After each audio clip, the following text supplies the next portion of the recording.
વાર પહેલાં હું બનાસ અપડેટ પર લાઈવ થયો હતો કે જે દિયોદરની અંદર મુખ્ય જે ધનાશ્રી તળાવ છે, સિહોરીના ચોકડી પર આવેલું આ તળાવ છે, જે સેહલારીની જે નામ બોલાતું આ ધનાશ્રી તળાવ હતું ને ત્યાં આગળ એક વ્યક્તિએ અંદર જંપલાવ્યું હતું અને જે મરણ અને મોત વચ્ચે અને જીવન વચ્ચે ઝોલા ખાઈ રહ્યો હતો ત્યારે એક બહાદુર જે વ્યક્તિ હતો એ તળાવની અંદર પડ્યો હતો અને આ વ્યક્તિને બચાવી લેવાનો હતો, કારણ કે હું જે લાઈવ કરી રહ્યો હતો ત્યારે આ વ્યક્તિ તળાવમાં પડનાર કોણ હતો તેની મેં પુષ્ટિ કરી નથી. એના માટે અત્યારે હાલ મારે ફરીથી આ બોલવું પડ્યું છે કે એ વ્યક્તિની પુષ્ટિ કરવા માટે એને કોણે બચાવ્યો અને કઈ રીતે બચાવ્યો તેના માટેના જે પ્રયાસો કર્યા હતા ત્યાં આગળ જે તંત્ર છે તેનું 112 પહોંચી હતી, 108 પહોંચી હતી અને આ વ્યક્તિને અત્યારે હાલ તો દિયોદરના રેફરલ હોસ્પિટલ ખાતે સારવાર અર્થે લાવવામાં આવ્યો છે. અને મારી સાથે જે વ્યક્તિએ આ જે જયંતિજી છે એમનો દીકરો છે હેમરાજ, એનો જીવ બચાવ્યો તો એ વ્યક્તિ મારી સાથે જોડાવાના છે. શું નામ છે તમારું, ક્યાંથી આવો છો તમે અને આ વ્યક્તિને તમે બચાવ્યો છે, ખરેખર અભિનંદનને પાત્ર છો તમે?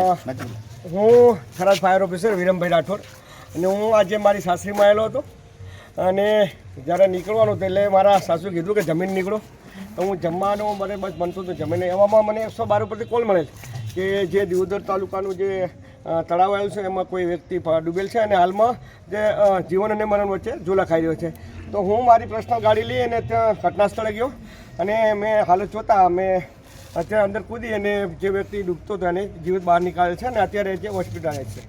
ખરેખર ધન્યવાદને પાત્ર છો તમે કે એક ફાયર અધિકારી અને રાત્રિના સમયે આટલી બધી ઠંડી અને જો એક વ્યક્તિનો જીવ બચાવવા માટે પહોંચ્યા છો, ધન્યવાદ છે. ત્યાં આગળ અનેક લોકોના ટોળા ઉમટ્યા હતા, તમને કઈ રીતે જાણ થઈ હતી? મને સાહેબ 112 પરથી કોલ મળે જ્યારે કંટ્રોલ રૂમ મોસ્ટ ઓફ મારા ઉપર ફોન આવતા હોય છે ત્યારે મને હું 2017થી જે સર્વિસ કરું છું તે મોસ્ટ ઓફ જે 108 હતા તો એ પણ મારા ઉપર કોલ આવતો પ્રશ્ન અને અત્યારે 112 ઉપર પણ મારા પર્સનલ કોલ ઉપર આવે છે. તો મને એવી જાણ થઈ કે 112 ઉપરથી કે આવી રીતની ઘટના બને છે દિયોદરમાં.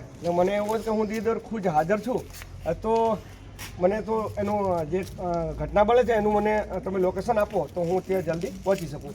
તો પછી મારા જે ઘરના મારા સાળીની છે તો એમને પૂછ્યું કે આ ધનારી તળાવ એવું કંઈક નામ આપ્યું તો એમને કીધું કે મેં તો એમને મારી સાથે લીધા અને સાથે લઈને હું ત્યાં ઘટના સ્થળ પર જોયું ત્યાં તરત અંદર પડી કપડાં કાઢીને એને મેં બચાવી લીધું.